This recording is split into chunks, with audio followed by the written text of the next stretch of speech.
Everyone will really pursue you. You make the whole world shine. Friend, do you love me? Sometimes I love you. Jingle bell, jingle, jingle, jingle bell, jingle, jingle, jingle all the way. Well, if you don't, I'll tell you how. Just yell.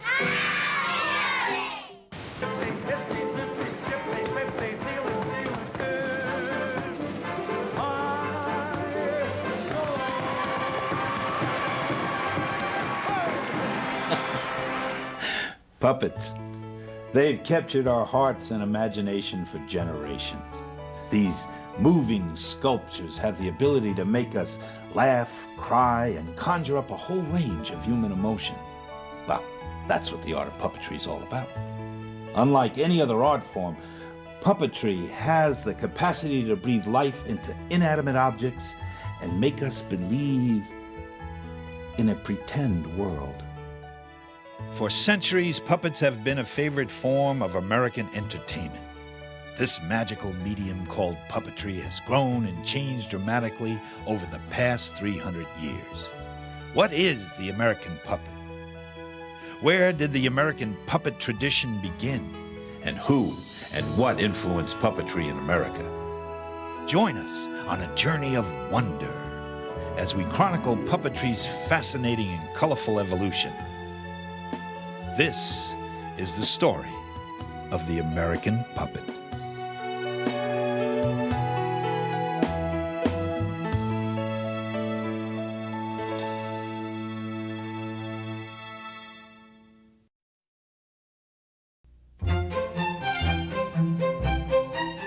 The tradition of American puppetry begins with the settling of the New World. The early puppeteers were itinerant showmen from England, France, and Germany who brought with them various forms of puppetry from their native lands. It is here that the American puppet tradition took root.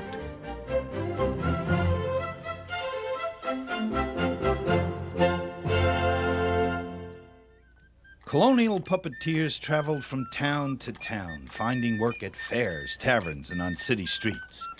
One of the more popular types of puppets found on the street corners of colonial America were peddler dolls, or street puppets. They were hinged wooden dolls on strings that danced in time to music played by the traveling showmen. Upon entering a town, these showmen would advertise their puppet exhibition using horns, bells, or speaking trumpets. For the show's about to begin, right here. Others would post printed playbills or broadsides. One of the first documented newspaper advertisements appeared in the Pennsylvania Gazette on December 30th, 1742. At the sign of the Coach and Horses against the State House in Chestnut Street, Philadelphia, every evening at 7 o'clock precisely will be acted in several scenes an agreeable comedy or tragedy by changeable figures of 2 feet high. A sight of sea and ships, a merry dialogue of Punch and Joan, his wife, with several other pleasing entertainments. Towards the middle part of the 18th century, European shadow theater arrived in America, and it became a popular form of entertainment. One of the more famous shadow puppet plays in the 18th and 19th centuries was The Broken Bridge. It came from France, and it was first performed in Boston in 1745. However, it was not written down until almost 100 years later. I need to get across the bridge today. How can I get across the bridge? Well, you can do what the ducks do and swim. Through advertisements, newspapers, and historic records, we are able to document the presence of puppetry in America throughout the 18th century. As a matter of fact, on November 16, 1776, George Washington made an entry in his account book that he spent 11 shillings 6 for a puppet show. Prior to the American Revolution, the comical tragedy of Punch and Joan, a tradition in Europe for well over 100 years, found its way to America. The Punch character features a large hooked nose and protruding chin. He is portrayed as a commoner, a great spokesman for liberty, who's constantly at odds with all authorities, including his wife and the devil. Punch was always a hero of the common man. He had a rough language. He behaved in ways that are not proper in society, and therefore served as a sort of release for those watching him. Punch and his wife, Judy, would always play kissy face and have a wonderful love relationship, which would end up in an argument. Among jobs that Punch was always assigned to do was to babysit. And Punch didn't have much luck with babies either. Punch and Judy's shows during this period were strictly an adult entertainment, and although many stout religious groups found the shows offensive and immoral, Punch and Judy remained a popular form of entertainment in America well into the next century. During the 19th century, it was practicality and necessity, not artistic endeavors, that determined the role and form of puppetry in America. Itinerant puppeteers needed shows that could pack up quickly and be easily transported from town to town. Punch and Judy shows fit the bill and were commonly performed on street corners, at parks, and church picnics. In the rural villages of America, a new kind of puppet appeared. It was called a planchette puppet, or dancing jack. The puppet would come to life when the puppeteer tapped the board in time to music. It, too, was easy to transport.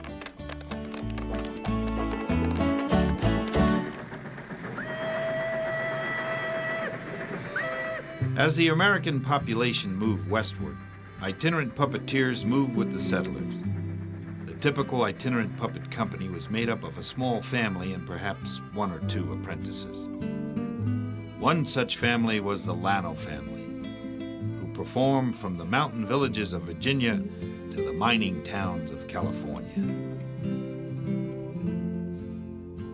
In addition to Punch and Judy, their repertoire included biblical stories, Uncle Tom's Cabin, and William Tell. The Llano family, like other small family showmen, was the theater of the frontier. And although they had no long-lasting effect on the art of puppetry, the Llano family and other performers like them are important because they helped to perpetuate the art of puppetry in America.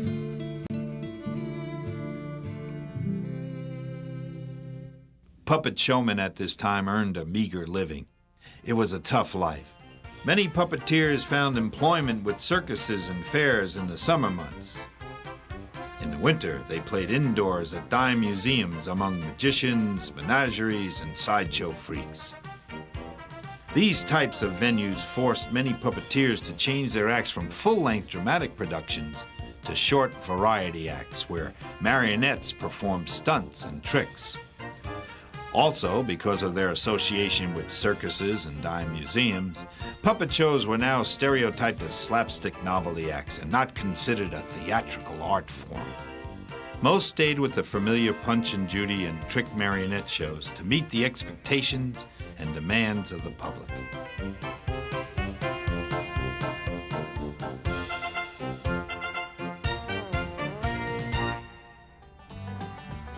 After the Civil War, a number of large marionette companies were imported from Europe. One of these troupes, Bullock's Royal Marionettes, was to greatly influence and change American puppetry. When John Bullock brought his company to America, he caused a lot of changes that really set the stage for the way puppetry was presented in this country throughout the 20th century. He worked with a large company, not only puppeteers that he brought from Europe, but he also trained Americans, which really set the stage for the beginnings of American puppetry as we know it today. Several Americans created their own royal marionette companies. In California, puppeteer Walter Dees developed his own version of the Royal Marionette Spectacle. In San Francisco, Daniel Meter also had a royal marionette company. His program also featured the variety of royal attractions including fantoccinis or trick puppets, transformation puppets, and pantomimes. The royal marionette influence, played by many puppeteers throughout the country, continued into the 1890s, long enough for this style to become an established part of the emerging vaudeville circuits. When vaudeville began to grow in popularity, Puppeteers had to cut the length of their grand-scale spectacles to fit the vaudeville format. Puppet performances that once lasted an entire evening now had to fit a 12-minute time slot and were typically filled with trick puppets and slapstick humor. Up until this time, many puppeteers couldn't afford the time or expense to craft well-sculpted puppets. Many of the characters were crudely carved and poorly painted. Their costumes were quickly stitched with no attention to detail. The unrefined look posed no problem in candle or gas-lit theaters, but with the advent of the electric light, puppeteers were compelled to create a more aesthetically pleasing puppet character. Puppetry in America was beginning to take shape. So, from the colonial period up until the end of the 19th century, American puppetry was really an imitation or reproduction of European puppet traditions. However, the dawning of the 20th century marked a new chapter in the story of the American puppet. The early part of the 20th century was a time of unprecedented cultural and societal change. Women were finding a new voice, and children were no longer considered laborers. There were new attitudes about children and education, and there were an increasing number of hobby-oriented publications for children, which included puppetry. These developments helped to establish an atmosphere conducive to the growth of puppetry in America. Around 1915, an artist by the name of Tony Sarg came to America. Sarg, an illustrator by trade, had a fascination with puppets. This fascination grew into a lifelong passion which changed forever the art of puppetry in America. Sarg dabbled with marionettes and would perform them for friends at social functions in New York. Sarg got his first professional break when a German-based puppet company was unable to fulfill its Broadway contract due to the outbreak of World War I. During his first run on Broadway, Sarg learned a lot about figure construction and drama, but realized to continue his success, he needed help. Sarg sought the assistance of Matt Cyril, a fellow illustrator who helped refine the marionettes. Sarg's company grew. In the off-season from Broadway, his company went on the road touring all 48 states. The company attracted many puppeteers who later became famous in their own right.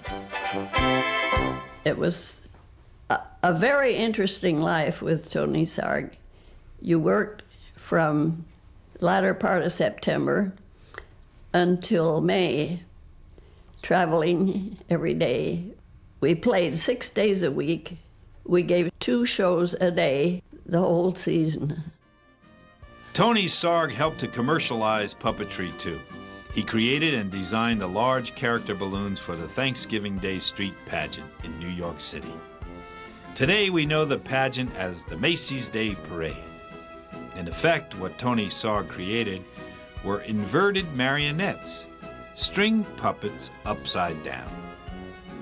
Over the years, Sarg designed hundreds of these massive balloon puppets and was involved in just about every stage of production. Tony Sarg also experimented with film.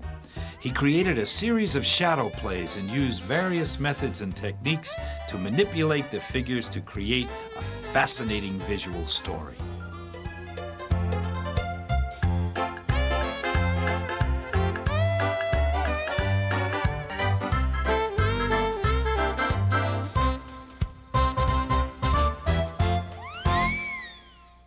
In addition, Tony Sarg wrote children's books that explained how puppets were made. Sarg, unlike puppeteers before him, was willing to share the secrets of how puppets were constructed and manipulated. His willingness to share his craft created a surge of interest in puppetry throughout the country. Tony Sarg is responsible for pioneering an American puppet tradition. There are many people who have contributed to what puppetry is now.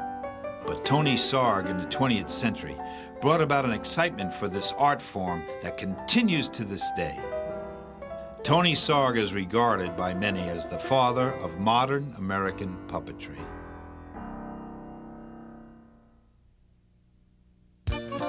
The United States was prospering during the 20s, and so was puppetry. During this period, a majority of the puppet companies tailored their programs for children. However, there were some noteworthy puppeteers who made efforts to search for an adult audience that would appreciate puppetry as a theatrical art form. One such company that focused on finding an adult audience was the Yale Puppeteers. Harry Burnett, Foreman Brown, and Roddy Brandon toured the country and eventually settled in Hollywood, California. They opened a small theater on Alvera Street in the late 1920s, featuring marionette dramatic plays and musicals for adult audiences. The small theater on Alvera Street soon became a favorite spot for the famous, as documented by their signatures on the theater wall. Several years later, they opened another theater called the Turnabout. At one end of the theater, there was a puppet stage. On the opposite end, a stage for live performers. The audience sat in old reversible trolley car seats. The seats for the theater were from old streetcars, and they had a back that would shift from one side to the other. And at intermission, the people that were running the theater changed the backs of the seats so that they faced the other way. And that was lots of fun. Foreman recounts the story many times, but I saw it, and it's absolutely true. People would come back wondering, where the hell were they sitting? Because everything was backwards now. And it was really funny listening to people say, do you know where Hot and Bothered is? And,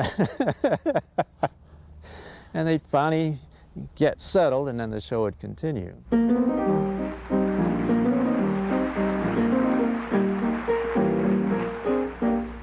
Skating is a joy with a handsome boy. Not another sport is half so gay. Skating in the dark, skating is a lark.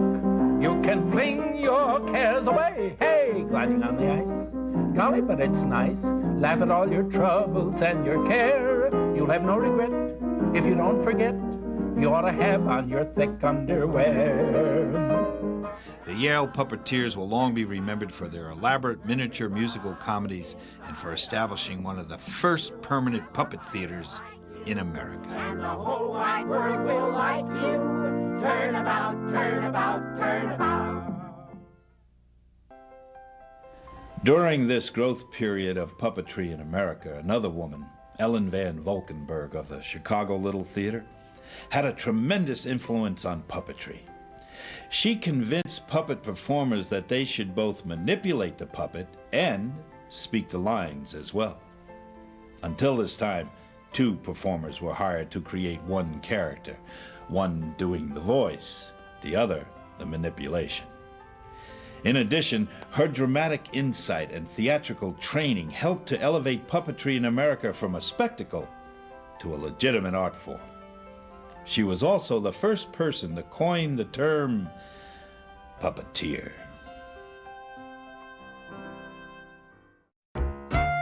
During the 1920s, another puppet company emerged, headed by a young woman from Monticello, New York, Sue Hastings. The success of Sue Hastings' career in puppetry, which spanned over 40 years, was due in part to Tony Sarg. Hastings attended classes taught by Matt Cyril, Sarg's master puppeteer, and eventually became one of Sarg's greatest rivals. At the height of her career, Sue Hastings had a dozen traveling puppet troupes featuring a cast of over 2,000 marionettes performing shows from Broadway and World's Fairs to the White House. Sue Hastings was a pioneer in the integration of puppets into the adult professional theater and was aptly known as America's puppet showwoman. An interesting aspect about Sue Hastings' success with puppet theater is that she wasn't alone. There were a lot of people, a lot of women especially, in the early part of the century who were quite central to the creation of new American puppet theater. You had Lillian Owen Thompson in the Midwest, who also had a bunch of puppet companies on the road all the time. You had Ellen Van Valkenburg right at the beginning of the Little Theater movement in Chicago, inventing new ways to do puppet theater, doing William Butler Yeats plays with marionettes because that was important culture. Marjorie Batchelder wrote a book about rod puppets that was a real contribution because she saw this Asian form, this form of Javanese Rod Puppet Theater and said, hey, we can use this. And her book and her work incorporated an Asian puppet theater form into mainstream American puppet theater. And all these women made great contributions and were in fact central to the invention of puppet theater in the early 20th century. Historical and political events affected the art of puppetry as well. In 1929, the Great Depression hit, forcing many of the big puppet touring companies to split apart. The individual survivors of the big companies became single operators. In order to reduce the expense of the cumbersome staging required for marionette shows, some puppeteers, like Frank Paris, eliminated the marionette bridges and screens and began performing their marionettes in full view of the audience.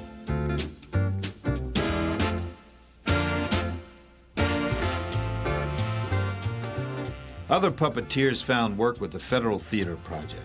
The low budgets assigned to the projects created an atmosphere that was conducive to puppetry. The federal government's desire to get youth involved in seeing theater also gave puppetry an important place in the federal theater. Because of their ability to travel, puppet plays were brought to small rural communities across the country. During the years of the WPA, 1934 to 1941, government relief trained hundreds of puppeteers who performed free puppet shows to the public. In Buffalo, a traveling marionette theater has become an extremely popular project. Performances given by request at public schools and institutions have brought entertainment and instruction to more than 2 million children through the reenactment of historical episodes. The Marionette Theater finds its most enthusiastic audience at the Crippled Children's Home in Buffalo, where the applause of the youngsters is echoed by physicians and nurses who consider the marionettes excellent medicine. This is a federal theater project. Under the Works program, artists, actors, writers, and musicians contribute their share to the cultural development of the community.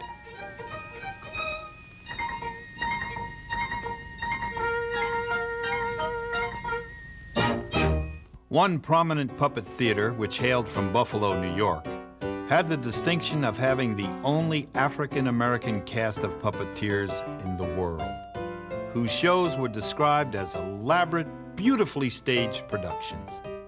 Fairy tales as well as plays about health and history were performed at orphanages, schools, and hospitals.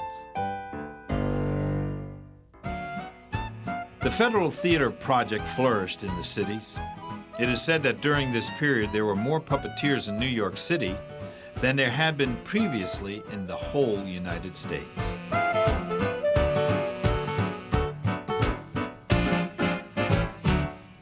In the 1930s, you had a whole new generation of American puppeteers who really felt they could do a lot of different things with puppet theater.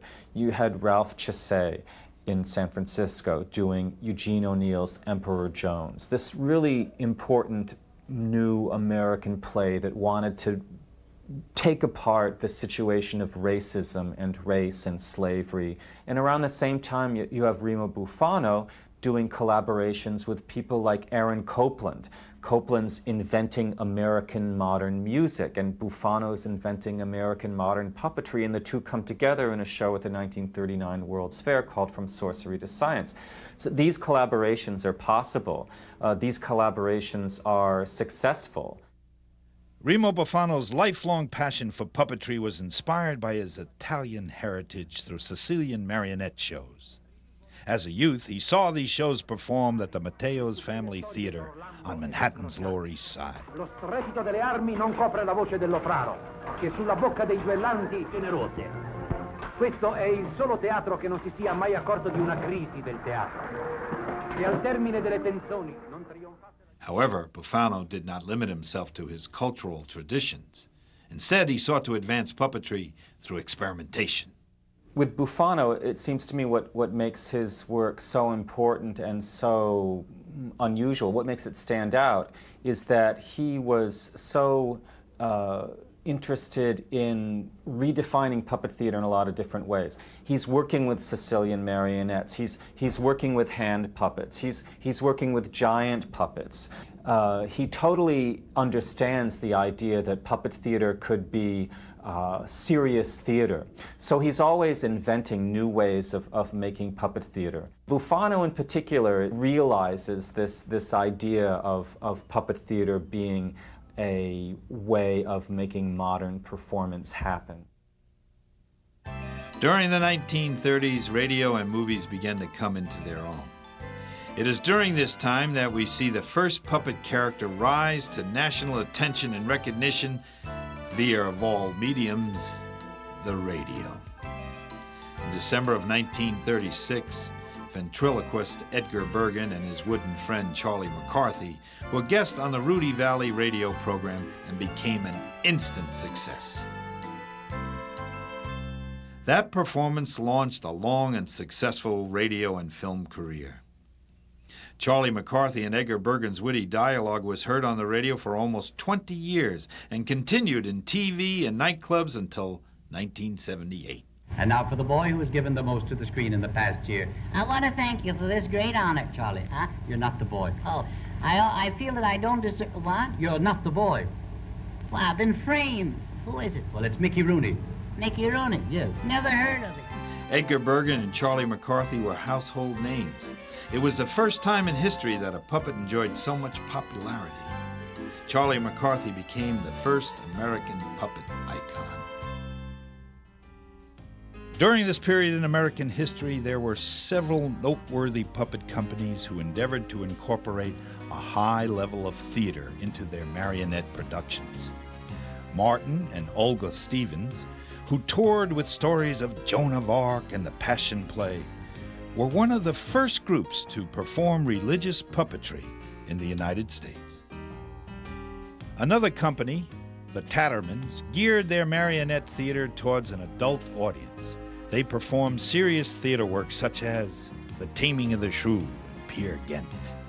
Their company was one of the first to incorporate a masterful team of talented designers and acting puppeteers. Rufus and Margot Rose, who were billed as America's foremost artists of the marionette theater, were a husband and wife team who had met while working for Tony Sarg. Like puppeteers of the period, they performed in a variety of venues across the United States. The Roses and their marionettes gained notoriety while performing for record crowds at the Chicago World's Fair in 1939. I really got a spark which interested me in puppetry when my sister, who was 3 years older than I, took our teddy bears apart and put them together loosely so they would move. And when I got a hold of them and found I could move them, I could do it, make things of them myself, that's when I was touched. During their career, the Roses pioneered the use of marionettes in the production of films. Their first endeavor was Jerry Pulls the Strings, a product promotional film for the American Can Company. With that success, they later went on to produce puppet films of classic fables. Then, Genie, I command you to bring 40 gold trays filled with the most precious jewels in the land. It shall be done, Master. Approach the throne, young Prince Aladdin. I am not a prince, gracious majesty, but Aladdin, a lowly subject of your kingdom. The Roses also made their mark in the developing television industry as the puppeteers for the Howdy Doody Show, and later went on to produce their own award-winning children's show, The Blue Fairy, on Chicago's WGN. Rufus was best known for his innovations in puppet construction, and Margot was known for her sculpting and superb manipulation. During their career, the Roses shared their innovations and mentored many puppet artists, notably Burr Tillstrom and Jim Henson. I think they probably touched more people than most in their outreach. I don't think they had any idea what impact they had. If nothing else, they were teachers.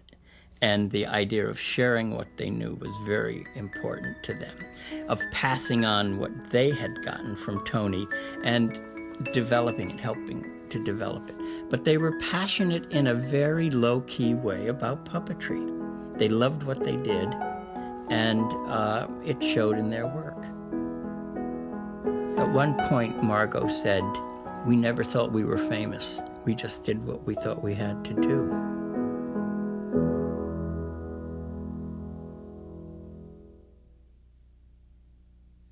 It was at this time, too, that another puppeteer, Paul McFarland, helped to define puppet theater. McFarland was instrumental in establishing puppetry as a legitimate art form in American culture. Throughout his career, his collection of puppets and extensive research greatly influenced puppetry in America.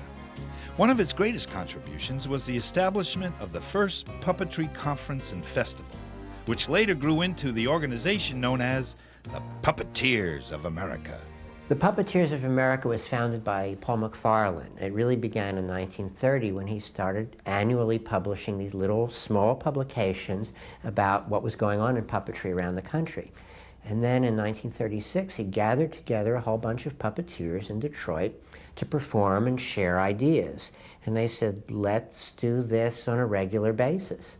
So in 1937, at the second festival in Cincinnati, the Puppeteers of America was officially born with Paul McFarland as the honorary president. The festivals were originally at hotels and were maybe, a few days, but they got bigger and bigger. They started to be at college campuses, and they got to be a week long after a while, and it consisted of not only performances, but of workshops, so that puppeteers would teach each other, and the workshops could be puppet making, manipulation, but really mostly the performances and people coming together in a community of puppeteers. Puppeteers of America over the years has nurtured young puppeteers and advanced the artistry and professionalism of puppetry in America. Another puppeteer who began his career with Tony Sarg was Bill Baird. Baird was first inspired to work with puppets after viewing one of Sarg's performances of Rip Van Winkle. Baird's original artistic puppet designs and characters would have one of the greatest impacts on American puppetry. Bill worked for Tony Sarg, and everything Bill did was very much built on Tony's influence, and Bill took that a step further. Bill was the first one to make puppets moving sculptures and to break out of the limitations of the human body. Baird's career spanned more than 50 years. His first endeavors included producing commercial puppet shows for large corporations. Baird, working with his wife Cora, also entertained audiences in several Broadway shows and found success in producing educational and public relation films. Nowadays, in whatever city, town, or village we may live, we find ourselves sharing the good things of living with our neighbors. I got a call to make. Get off the line. But you're interrupting my call. Now, look here. Look here yourself. Say, buddy, think you own the telephone? Sure. Who do you think you are? I'll tell you who I am. Never mind who you are. I mind. Get off my line. Get off your... Bill was also an innovator in the emerging television industry. In 1950, he created his own television series called Life with Snarky Parker. Say, the next time you bakes me a cake, you could put the file inside. Then when I cuts the cake, what a charming and unsuspected surprise waits in store for me. Oh, what a wonderful romantic idea. I couldn't have done better myself, Nolan. For me, our worries is practically a thing of the past. Before the trial ever gets started, we'll be out of here. A lot of the puppetry on TV before that was theatrical puppetry that was adapted. I mean, even Kukla, Fran and Ollie, they still had the little proscenium. And Bill broke that. He had very innovative filming techniques.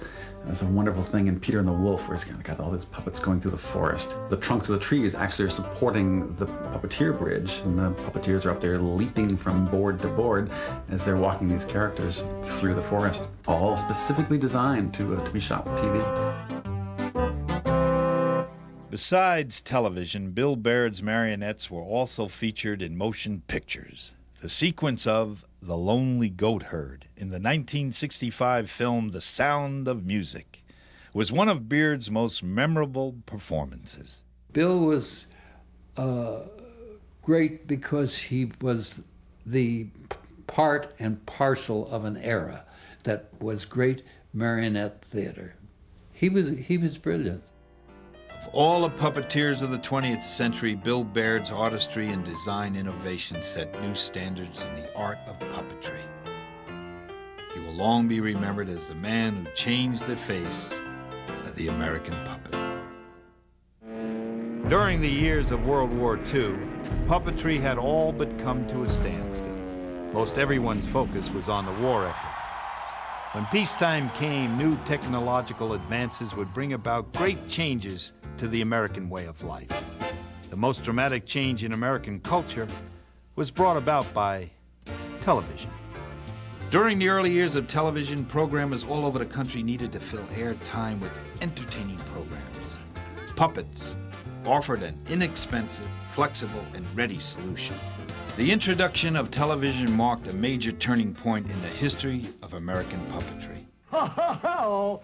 Well, howdy doody, kids, and hiya, Mr. Smith. Hi, little guy, howdy. And Clarabelle, look at all the kids at home and all the kids in the gallery. What time is it, kids? Howdy doody time. Sure, let's sing it good loud now. Let's go. It's not a coincidence that you had Buffalo Bob and Howdy Doody, Captain Kangaroo, Mr. I Imagination, Shari Lewis. All of these shows with puppets were simple, and they were intimate, and they were our friends. That's not a coincidence. That's real. NBC's Howdy Doody show was responsible for many firsts in television history. They pioneered the art of TV product merchandising, and they were the first to reach 1,000 and 2,000 broadcasts. When you think of puppetry, you think of television, you really think of Howdy Doody. That would be the first thing that comes to people's mind. And what's amazing is that nobody realizes that that puppet had to be built and created. In fact, he was by a marvelous puppeteer by the name of Velma Dawson. Every day you'll meet a friend, but do you know how to greet a friend? Well, if you don't, I'll tell you how. Just yell. Good. Every day you see. Howdy Doody became a bona fide pop culture icon. Well, if you don't, I'll tell you how. Just yell.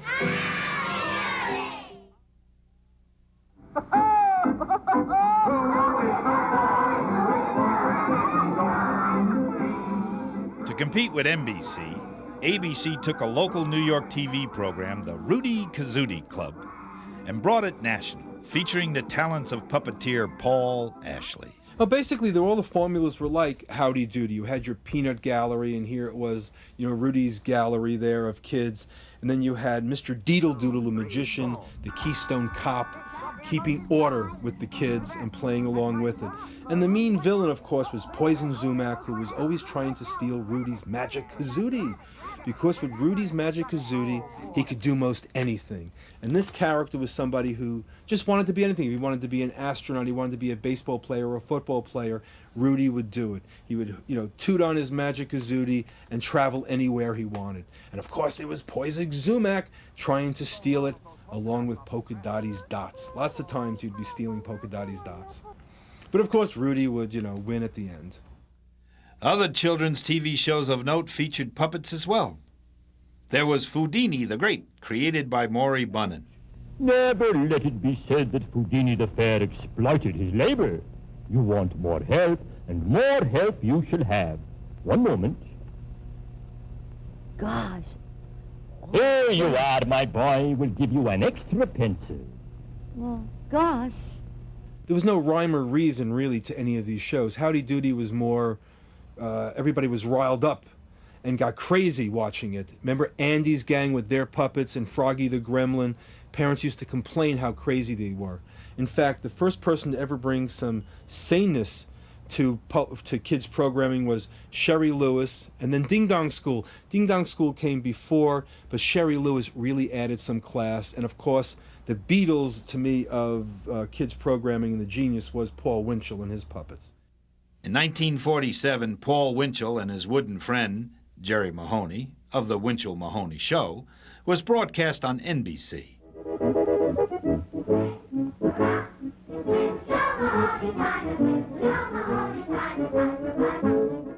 Ventriloquist Paul Winchell built his dummy, Jerry Mahoney, when he was a teenager, and the two stuck together through a lengthy career in radio and television.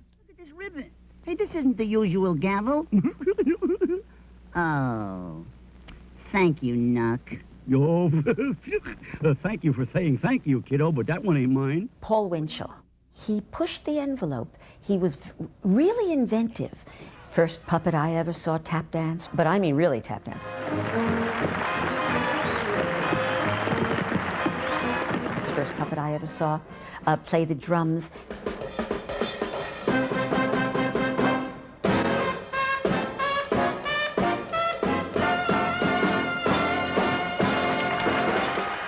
And he did that thing where he painted eyes and a nose on his chin, and then the mouth, he shot it upside down. And Jerry Mahoney got 3 gavels for a Christmas present, and Knucklehead got 3 pairs of shoes. Isn't that adorable? And Irving got cheeses, and oh, nobody gave me anything, though. Gosh, Jerry went back to the barn, and he said that probably the hobo wouldn't show up. Ooh, boy, it ain't a fit night out for a man or beast. That's why I'm here. He's quite a brilliant man, and very vaudeville-y, very powerful. And I'm not particularly a wishy-washy performer. I really liked that power. Over the next 25 years, Winchell and Mahoney would be a staple of American television.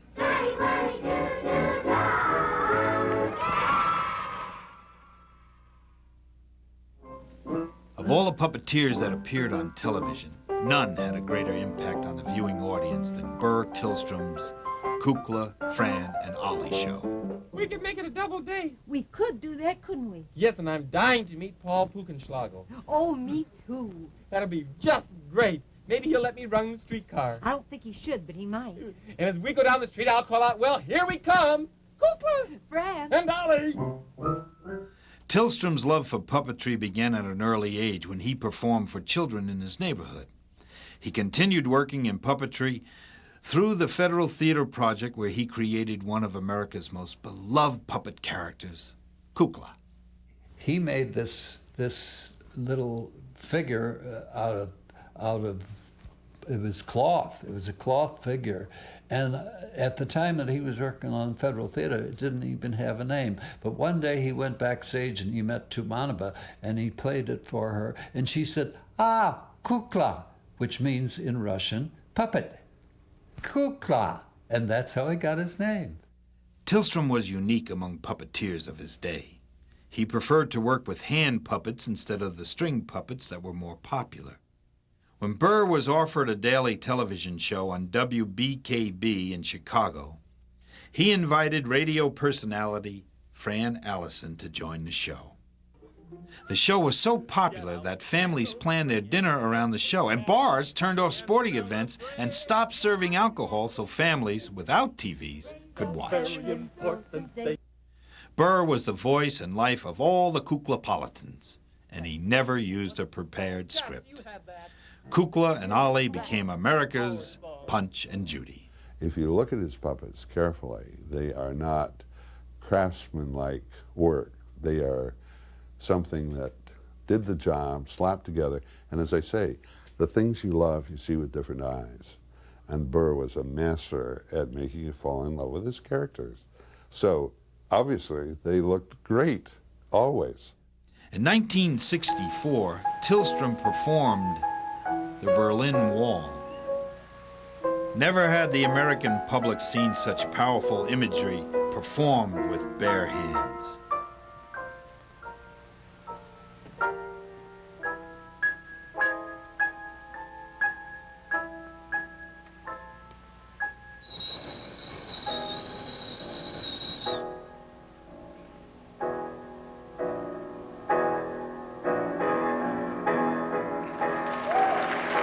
He had a sense of mime. He was genius. Here we are again. Another icon of early children's television was Shari Lewis. Shari Lewis grew up in New York City, where dance, music, and theater training were always a part of her life. Shari first appeared on NBC TV in 1953 with one of her first puppet characters, Dinky. She went on to host a daily television program on WPIX in New York, Kitty Kingdom, featuring puppets Randy Rocket and Taffy Twinkle. Captain Kangaroo and his people auditioned me, and they said, "Don't you have anything besides these big hard dummies? They're so big and you're so little. Don't you have anything delicate?" And I had Lamb Chop. I just never talked to her. That Thursday, I had a show Saturday. I sat in front of a mirror, and I gave Lamb Chop something she wanted of me. And I gave her a real good reason why she needed this. And I gave myself an equally good reason why she could not have it. And then we improvised a basic Stanislavski improvisation. And when I was finished, I was literally stunned, because I didn't have to write anything down. It came out good. And I knew that I had found my form.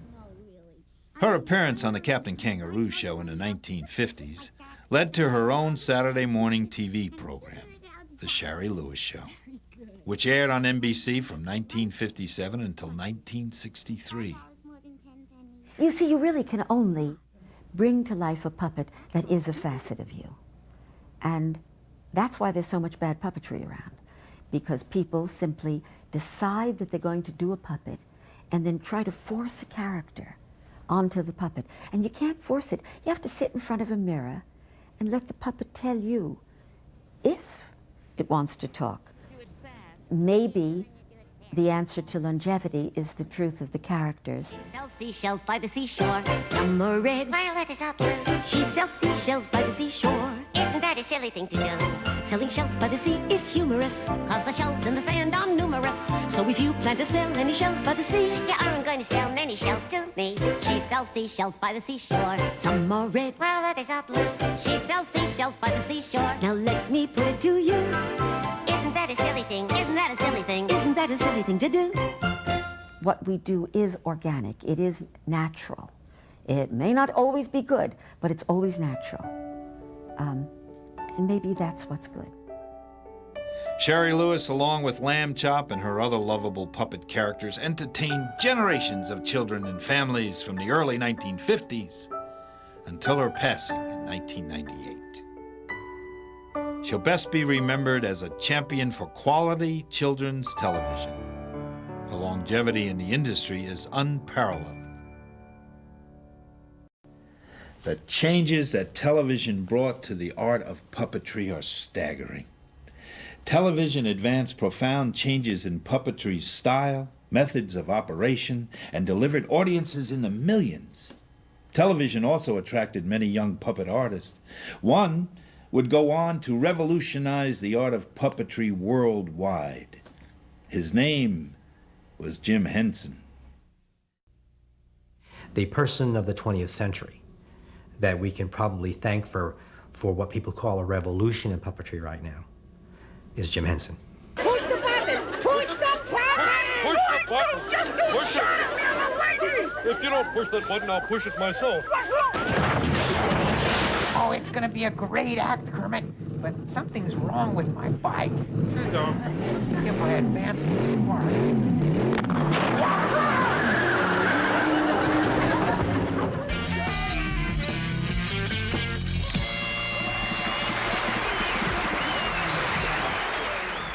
Jim Henson began his career in high school performing puppets on a local Saturday morning TV program. In college, he had his own twice-daily show named Sam and Friends. Then in just a few short years, he and his characters would launch a revolution. And Jim wanted very much to be on television. He was trying all kinds of ways to be able to get onto, not on television, but to work with the media, because it was very new and he loved it. And at that time, Kukla, Fran, and Ollie were on. Bert Hillstrom was on and popular, so that influenced a lot too. And Bill Baird also was on quite a bit, so they influenced him. And so he was intrigued with puppetry and television. And so he took that opportunity, and he went, from the way he told it, he went to the library and got a couple of books on puppetry and came back and tried making a couple and then went in and auditioned. Sam and Friends produced many of the Muppet characters we know today, including Kermit. Jim's success with Sam and Friends led to guest appearances on national variety shows. I should stay away, but what can I do? I hear your name and I'm aflame. That only a kiss. Put out the fire. Concurrently, Jim began making television commercials for sponsors all over the country. Henson, like Bill Baird, chose not to use a puppet booth or stage. Instead, the camera point of view became his performance area. Jim added floor monitors so performers could see exactly what the viewers were seeing. This simple innovation is the standard for puppeteers in television today. As the Muppets began to grow, Henson assembled a team of talented artists including Jerry Jewell, Don Solon, and Frank Oz. Together they would help shape and refine the look of the Muppets. The team produced the Muppets' first nationally known character, Ralph. About the same time, Henson was asked to create a family of characters for a new children's TV show for PBS, Sesame Street. Do a dance, dig some dirt, dunk a donut for dessert. Jim's characters appealed to a children's audience. However, Jim Henson's goal was to entertain a broader family audience. They loved doing Sesame Street, but he always stood slightly aside from the children's work. The Muppet Show was really what he had in mind. Right from the beginning, Jim was trying to sell the idea of the Muppet Show. And as such, he became the Kermit of the whole endeavor. Trying to get the Muppet Show going was very much like what Kermit was on the Muppet Show. Listen, is a teeter board really a big part of the act? Watch this! Okay, boys! Hurry up! Come on, next week! Hurry up! Lloyd Jr., come on, hurry up! He wasn't really exactly like Kermit, but in many ways was the center of all this kind of mayhem activity, and kind of loved it. Kermit himself was not a very bizarre character, but Kermit loved all the bizarre goings-on around him. But on the other hand, some of the characters that Jim did, I think people don't realize how much he enjoyed doing them. Dr. Teeth. Dr. Teeth is very unlike Jim, but he loved doing it. That singing really big and that whole kind of attitude Jim loved doing. And the Swedish Chef, he loved doing the Swedish Chef. He loved those kind of more out there kind of characters that he was able to do with the puppet. Besides television, Jim Henson's Muppets have also starred in films and have become some of America's best-loved characters. Jim also influenced the field radically. He opened the door to audiences. Most people don't realize that Jim Henson made puppetry a household word. The Muppets are known all over the world. He felt the puppets were very strong, and he felt that he could reach people in a very universal way. He wasn't always successful at it, but any time it was successful, he really acknowledged it and wanted to do that. He wanted, as he would say, he wanted to be someone who made a difference. Jim Henson's imagination and genius enabled him to reach audiences young and old throughout the world. The magnitude of his vision and achievements will forever influence the art of puppetry.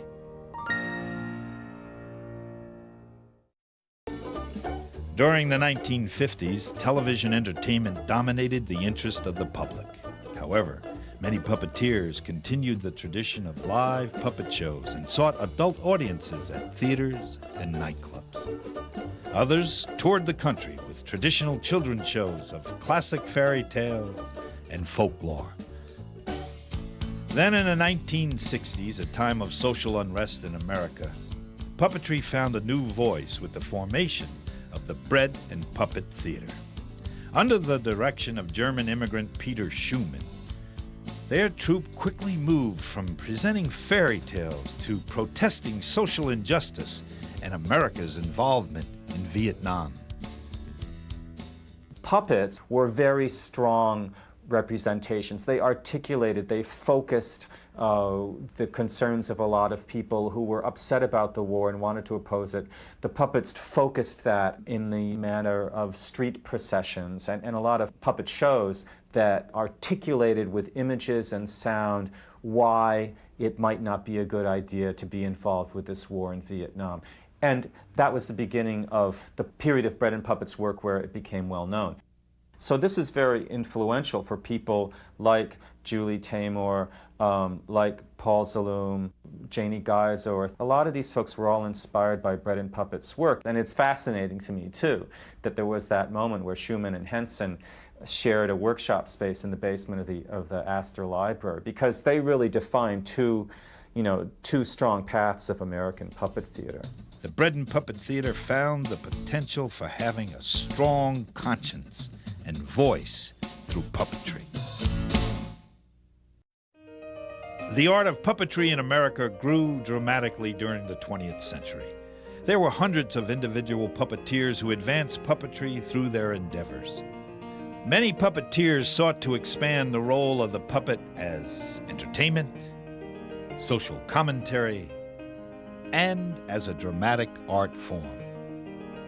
At the turn of the 21st century, many talented artists are redefining American puppetry with innovative and groundbreaking works.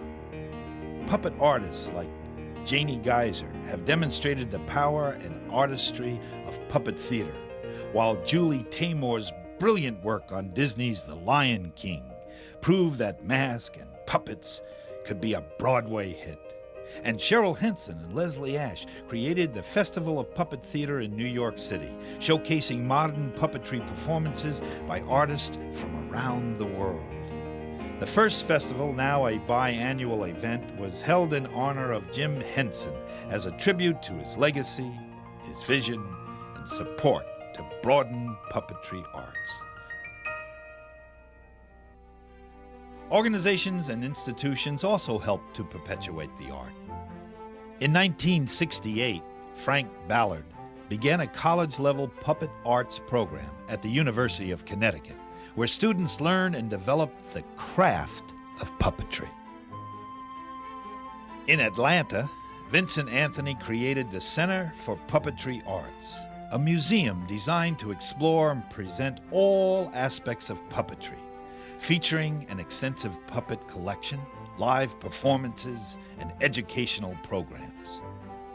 The National Puppetry Conference, held at the renowned Eugene O'Neill Theater, serves as a catalyst for professional puppet artists to develop their works through experimentation with various performance styles and skills. Together, these organizations and institutions have advanced the artistry and professionalism of puppet theater in America. So, what is the American puppet? It's the art form that reflects the multifaceted culture that America has become. The art of puppetry in this country has evolved to mirror the diversity and freedom of individual expression that America exemplifies throughout the world. The American puppet, in a sense, has no strings. It enables the artist and the audience to dream, believe, and imagine.